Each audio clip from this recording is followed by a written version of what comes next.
म्हणजे देऊरला एक प्राचीन इतिहास आहे. देऊर मध्ये पांडवकालीन विठ्ठल रुक्मिणीचे मंदिर 1 एकर एरियामध्ये आहे.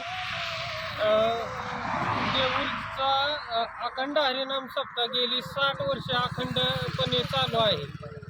आणि त्याच पद्धतीनं देऊरच्या दिंडी 16 अधिक मासाची ही दिंडी कालपासून चालू झालेली आहे. दिनांक 19/5 पासून 28 तारखेला पंढरपूरमध्ये तिचं हे होणार आहे.